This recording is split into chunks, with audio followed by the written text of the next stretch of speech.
Let us pray. For God in heaven, Almighty Creator, the ancients of the ancients, the maker of the heavens and the earth, you created everything that the mind of a living soul can imagine, but none created thee. That is why we say you are immortal, you are invisible, you are omnipotent. This very God that every generation who has ever had the grace of knowing thee have always testified to your goodness. That is the same God that we kneel and bow before. This God is our refuge and our strength, a very present help even in this time of Janjaweed trouble, even in this time of Fulani rage and terrorism. Therefore we shall fear no evil. This IPOB shall fear no evil. Even if the whole world is against us, even if Britain intensifies their effort to cross this very light of hope in sub-Saharan Africa, even though they shake the mountains, even though the seas may rise, even though they may give all the weapons and ammunition to the theological republic, no matter what they do, no matter how they ferment their rage, it doesn't matter to us. For God, Biafra, is in the land of Biafra. We shall never ever be moved. This God of the ancients will help us now and forevermore. For Biafra shall come, and this Lord of hosts is with us. Biafra, the same God of Jacob, the same God of Shadrach and Meshach and Abednego, this God that never abandons his people, this same God is our refuge, and we proclaim it unashamedly that this God that we kneel and bow before, we shall worship thee, for Biafra is your promise. Your word is yea and amen. Instead of your word not to come to pass, heaven and earth will cease to exist. Upon this very hope we anchor all our belief that Biafra shall come in our time, and we pray that it comes this very year, that your glory may be made manifest in the lives of men, that we may kneel and bow before thee.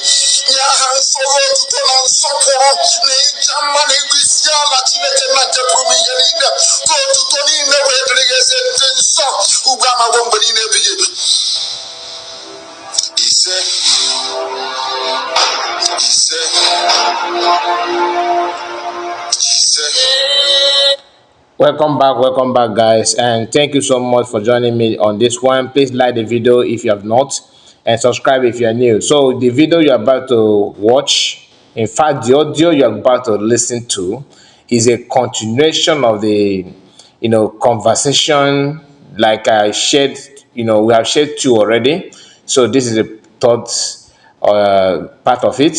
So as you join us, don't forget to like the video like I said, and comment. Tell us what you think about what we're about to discuss. You are going to hear from DOS supporters. But before then, let me give this as a warning. Don't expect to hear everything that you'd like to hear, because everybody have their own opinion to share, but you knows what you want, and you know that the best thing to do is to stand by the truth.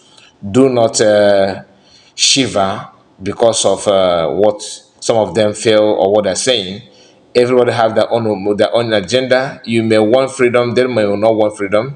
You may want freedom, they may want to use your platform to grow them, to grow another platform for them to to do what they feel is good, which is political solution. Like most of them have embraced. Some of them want to, like most of them have they actually choose to be part and parcel of politics or kind of Nigerian political party and rest of them. So you that you answered the Igbo name or Biafran name does not mean that you're a Biafran. So some of them are like that. So without wasting much of your time, let's start by this one. So I'm na website in the UEFA, in charge of European competitions, football competition, and from the competition now, Otondo Pirates and Ibirima has in Hanaba. Nothing like that at all. So when I choose crazy competition no be nke wana Ibirima si no na agba. No go top pilot or top English na Hanaba. Because European under 19 Agbachagi since June, which in this Spain be a win in the cup. In this Spain be a win in this Spain under 19 be a win in the cup. So since the pilot on ever, because una fuga uno for how long can this city or na kosa maybe the magana deceive you. Atikum amagom kita na nda ni su harisa maybe the ma. Your people are not deceived. Or they deceive unu mai unu naro. Unu mai unu neme. Wickedness unu onya kunje so sa maybe the ma koreaka. Na scamming on is na ihu ni su hari up and down. This nonsense angunje umbiani weru na moko Biafra struggle. Biafra with Biafra name. Na moko Biafra name. This nonsense American football. Kagini we mekwen kunu mechevia gine eme. Kunu hire charondo cha anoa. Unu hire. Umazi ndocho unu hire. Pure whites. Unu hire. Sino hawa Biafra football team. Kunu chari ha gini mekwen gini emezikwana kan na ju ndot pilot gini emezikwana. Kagini we me. Why all this mockery? Why all this caricature uneme Biafra struggle? Unasa me beri uneme Biafra struggle. Why? Only reference to France. Unasna in France were blacks. Yes, in France were blacks na what happened. Yes. But no blacks amor na France. Blacks amor na France. Okay, I wanted to allow her to vomit all the nonsense that she have. But I cannot, condone lies. You understand? Some of you know that if you're a lover of football or soccer, like American used to call it, you know that what she said now is out of context. She just decided to lie. For those that are going to listen to what she's saying on her platform, not here. Here, I would say it the way it is. Now, we have Angolo Conte, who happened to be one, ex-Chelsea player. He is not. He was not born in France. He is an immigrant. And you have another person that called Mbappe. Mbappe. I think Mbappe was born in France. Then you have Zidane. Zidane was not born in France. Okay. You have so many of them. Okay, that they're just immigrants in France that decided to join French national team. It's not as if they give birth to the person there and the person chose to play for the country. That's not how it is. And some of them claim that for you to be those blacks that are playing in European countries, that their parents, it must come from the country. Lies upon lies. That's not how it is. It is pure lie. Nicolas Anelka played for France. He was not born in France. You can also Google and check many of them. So that one is a lie. And the same people that are claiming this thing, because they don't check their own history. In 1967 to 1970, okay, people, Biafran national team was all about white people. The same thing that they're kicking against now, as if it's a sin. I have tried my best to understand what they actually want, but each time I tried, I find out that I cannot make sense out of what they're saying. Let me allow her to keep on exposing herself. Just hear this. Blacks I'm on another country. France. blacks amụ na France, papa ha or mama ha bụ ndị France, ha ga-enweta connection with France before you bịakwara ndị France born. Which is a lie, like I just told you, it's a lie. When Hajusi Umunukwu na-akpọ onwe ha ndị pilot, these white boys now, ụmụ ọkpọntu a, ifu ha ifu nọ ndị ọkpọntu, ọnya ka eji gba ha 4-0, ndị ọkpọntu ficha ha, ficha ọma. You see how evil. I was thinking that the Liz is female Afonja. We have a lot of Afonja these days, so these young children is what we are tagging as Okpont. You see how demonic, and this is somebody's mother. If I thought she's married, I don't think she's true. Who will marry this kind of woman? Anyway.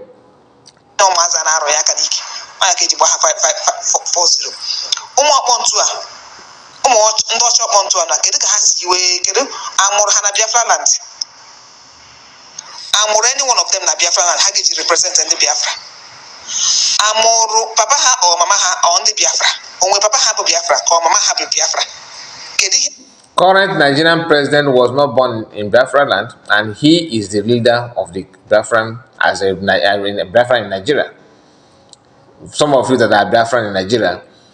So who is your president?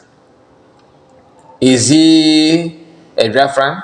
But he's you of course, all of you, like most of you, are preaching that they should continue.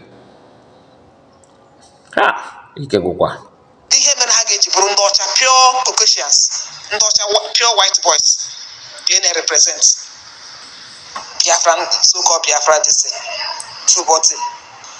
Funisha dị unu ma ndị pilot, Funisha dị unu ma cha Maazị Eze kwesịrị gbabara m voice m n'ebe ahụ isi wee ọbata nka gbabara m voice m si ha na asị ha n'isi adịghị ha mma. Na France ha gba otu ndị ahụ nọ na Finland si na ndị France na-represent France na amụrụ ha na France.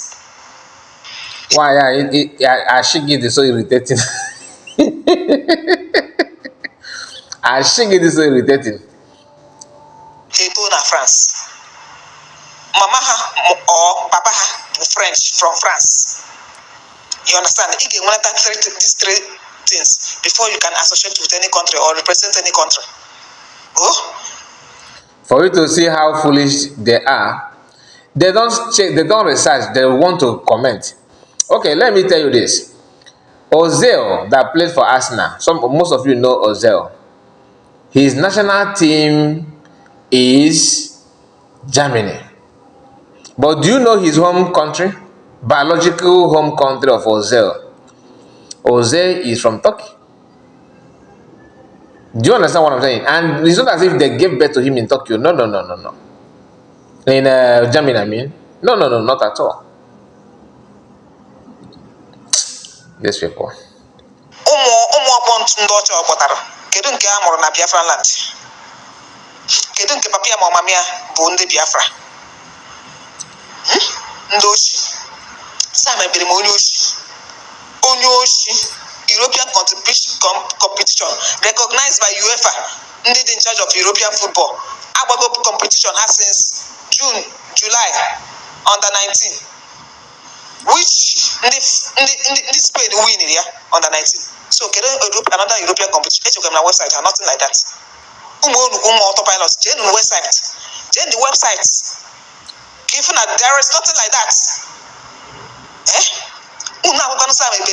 Where is DOS office in Biafra land? Come back home, come back. Where is DOS head office in Biafra land? Since you must have, where is it? Most of you shouting all this nonsense. Nobody can even see your picture. You are eager to know the identity of the people that are playing, that represent the Biafra national team. But you yourself, even your own, you that is speaking, people like Mega Gift, Gina Saworo, Emma Powerful, nobody knows them. No, I'm not saying know them in person, to know how they look.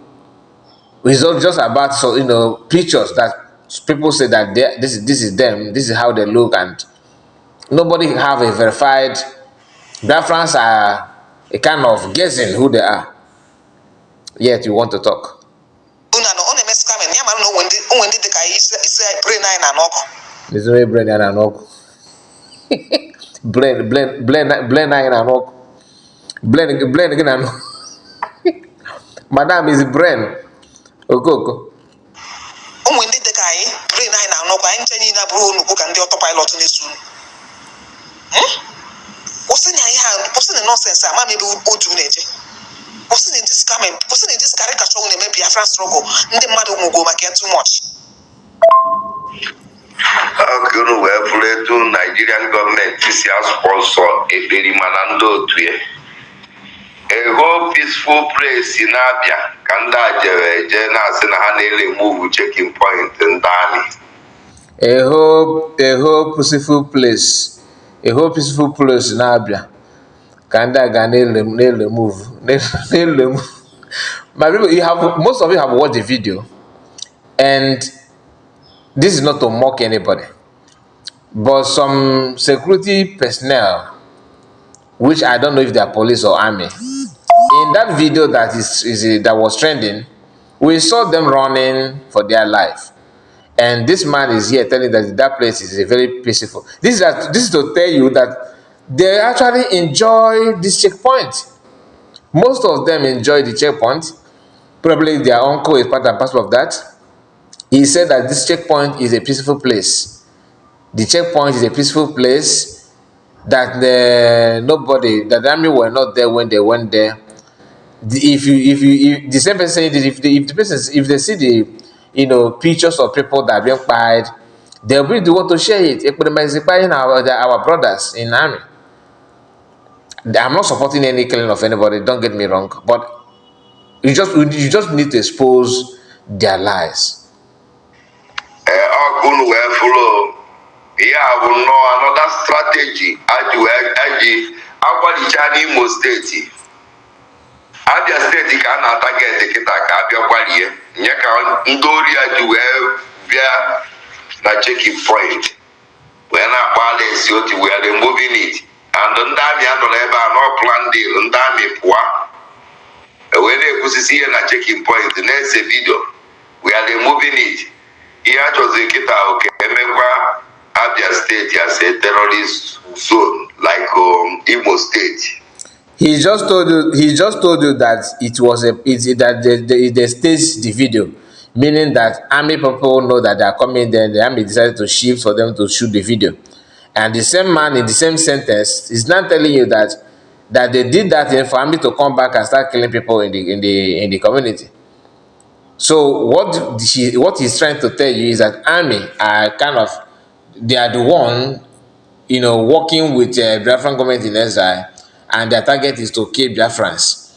And if you think that they are not in line with army, why is it that government have not come out to distance themselves from all this kind of accusation from these people, but to tell you they know what they're saying? They will ignore everything, pretend that they don't know what is going on.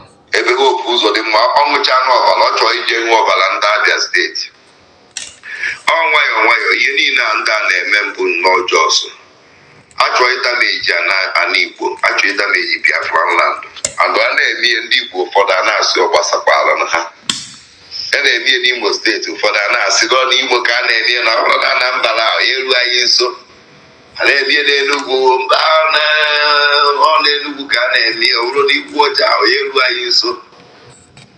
Kete eburu nabata na nwoke mmadụ n'ọrụ ọgwụ ebe a na-esi otu eburu na ya ezie na ndị ori ndụ 419 ndị otu ekperima ndị chi destroy nwere ọnwa Maazị Nnamdi Kanu n'azụ, ndị chi destroy ya ọba ndị efe afọ. Ha na-akpọ onwe ha ụmụ ọma, ha na-akpọ onwe ha onogo men, and they watch ya na checking point ya ndị amị anọrọ ya ahụ plan deal with the Nigerian government. Ndị amị agwa ha hapụa bịa na-atụfusi akpa aja na the same state government that you just praised, nwoke mmadụ Alex otu nwoke mmadụ ezigbo mmadụ, all of a sudden he's now part and parcel of the people that his government planned it with these people. isi na isi dị gị mma. Okay, fo. Main road, we are removing it. We are removing it. N'Imo State, I hope ụzọ dị mma nọ. Unu ajọghọ just remove checking point n'Imo State ya ọnọ. N'ọrụ na ejọrọ ọrụ je remove checking point. No peaceful place nwoke mmadụ nọ na-edozi nnọọ Aba, Abia State, na-edozi Abia State. Ama m almost 20 something years. Ụzọ ọmụma road by Ariari, by ụzọ Ariari ahụ. Ma anyị ọfụ ụzọ niile akọnetichasị ebe niile ahụ.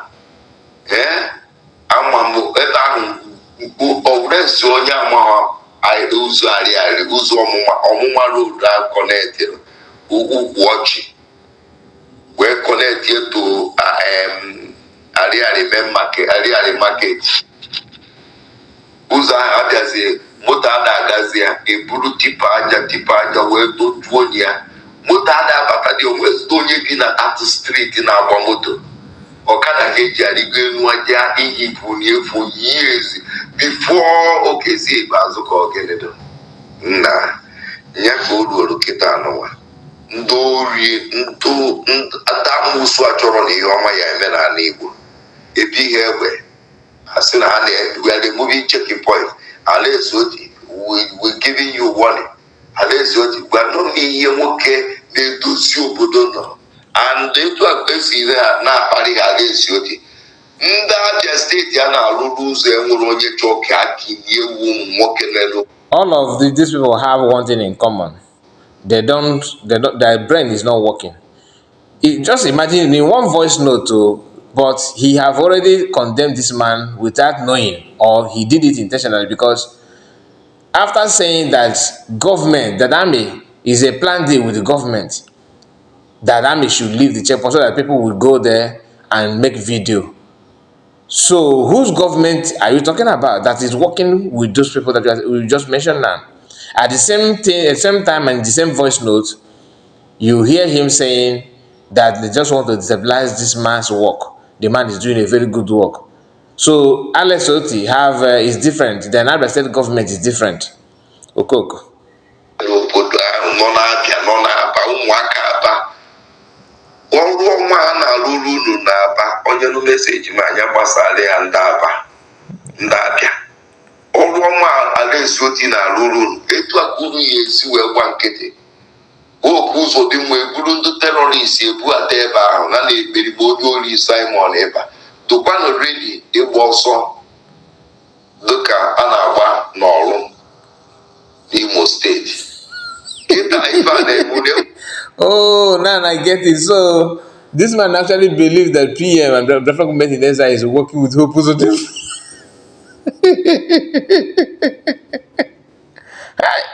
Na Chineke na-ekekwe nke a ọkwa mpa mmadụ.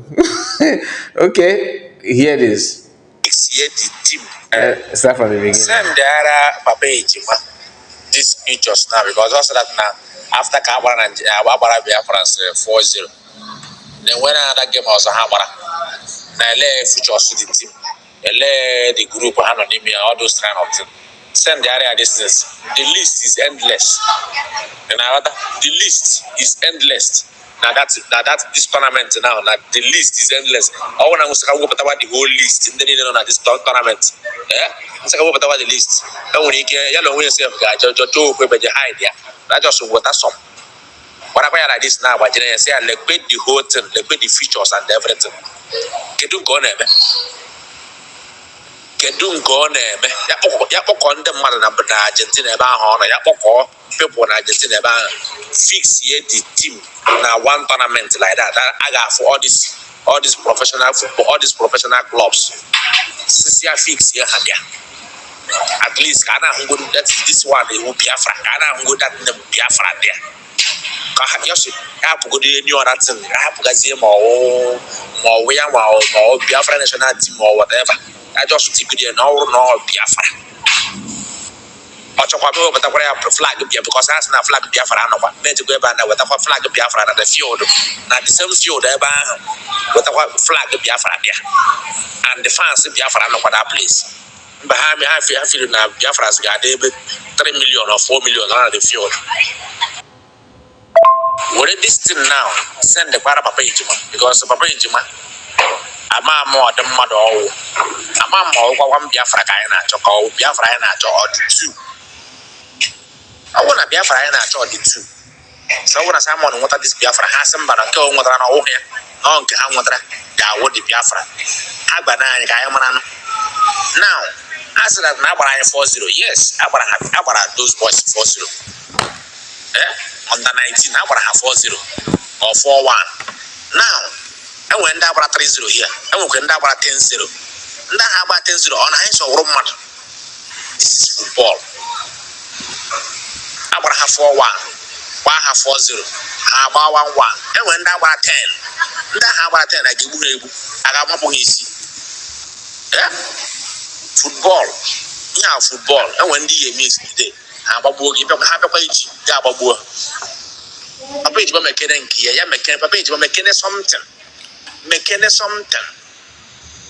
A page by McKenna something. Yeah, he knew since over 4 years now. Gila Barbara and all these things, Livingstone for over 4 years now. And what will free him even a coconut or Joseph Chukutebe. So here I told one negina bambo. One negina bambo. To Biafra against a great awareness in Biafra. One nega and bambo in our two tickets were dot. One nega and bambo in our two tickets were dot. Okay, let's say I'm Chasama on our one. But opera stand there for Nibu.